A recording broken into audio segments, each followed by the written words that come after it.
Hello people and welcome to the very first installment of Nightmares. This is a podcast where I talk about horror movie topics. Therefore this includes horror movie reviews, even horror movie trailer reviews, and any other horror movie topics or stories that come out in fruition. And in today's episode I'm going to be discussing Resident Evil coming to New York Comic Con. I'm going to review the movie The Grudge 2, starring Sarah Michelle Gellar, and then I'm going to talk about Underworld Blood Wars trailer that came out last week, and then Annabelle's teaser trailer that recently came out in the past few days. I'm your host Jonathan Eccleston, and I hope you do enjoy this first installment of Nightmares. Let's get into it then.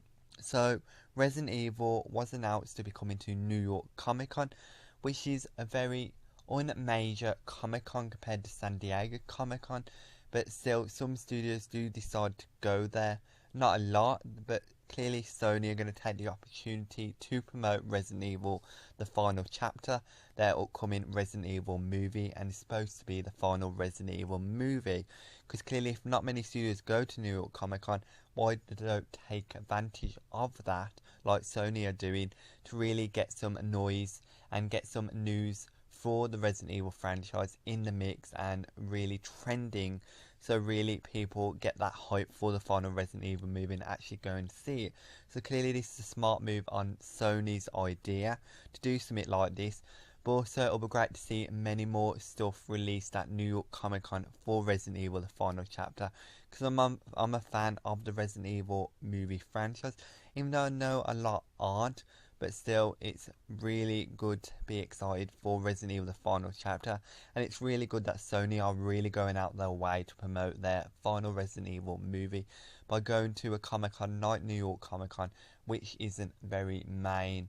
And not a lot of people go to that Pacific Comic Con. But I bet some people now will be going to New York Comic Con because Resident Evil will be there. And that moves swiftly on to the next topic, and that's me talking about The Grudge 2 and reviewing the movie, because I recently saw The Grudge 2. I only saw it because I wanted to see what happened to Sarah Michelle Gellar's character from the first Grudge movie.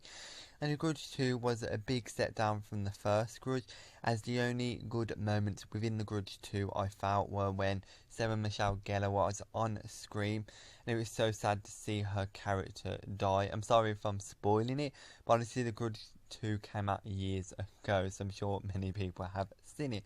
When Sarah Michelle Gellar's character got thrown off the hospital building, I just got so, in a way, sad in a way for her character dying, because she was the smartest character in the movie, where every other character felt very dumb. Even Sarah Michelle Gellar's sister in the movie was just so dumb that clearly they deserved to get killed, while Sarah Michelle Gellar didn't. And there was a lot of cheap scares that really didn't work for me.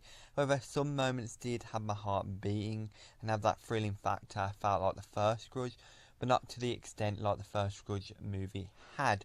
Therefore it was kind of disappointing, The Grudge 2. But that's no surprising, considering sequels are normally disappointing compared to their predecessor. That moves swiftly straight away onto Underworld Blood Wars, because the trailer came out on Underworld Blood Wars about a week ago. And honestly I was very excited for it because I'm an Underworld fan and dedicated fan. However, the trailer I felt like needed a bit more action in it. I'm still excited for Underworld Blood Wars regardless how I felt about the trailer, because the trailer did have some action moments, like when we saw Kate Beckinsale as Celine come down and in the cage fight. That looked very good, and even at the end of the trailer where we saw Kate Beckinsale Celine disappear from the coat like really fast, like literally she just vanished or teleported in some way. Things like that in the trailer really stand out and show they're developing Celine's character to be more powerful than we have seen her in the previous movies. However, the story wasn't really giving away a lot. I already knew it was something to do with Celine's blood, therefore I'll be interested to see how Sony, who also make the Resident Evil movies, funny enough, promote Underworld Blood Wars in the coming months as we get closer to that release date, because Underworld Blood Wars does come out before Resident Evil. But so far as the trailer, it still got me excited for Underworld Blood Wars, but I was expecting more from it. I guess my expectations was too high for the Underworld Blood Wars trailer, because I feel like I had been waiting for it for quite a while. Regardless of that, I'm still excited for Underworld Blood Wars. and can't wait to see January like many people I'm sure are excited for. And the final topic that I wanted to talk about is the Annabelle 2 trailer.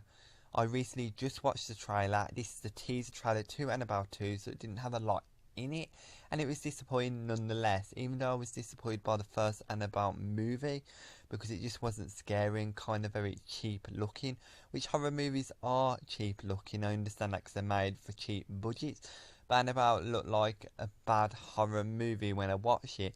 Now, I don't watch all too many horror movies.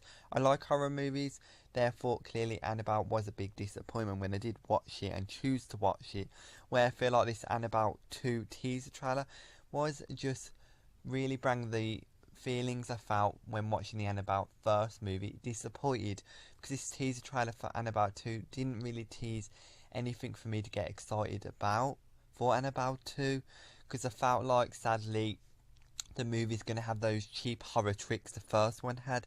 It doesn't work for me, those cheap horror tricks. I want some new horror tricks that I haven't seen before. Even though I have seen too many horror movies, I still don't want these cliche horror tricks where, oh, look, you're going to make sure the room's all dark and, you know, try and trick the audience by using lighting. It doesn't work like that. I like it when you have these new horror tricks.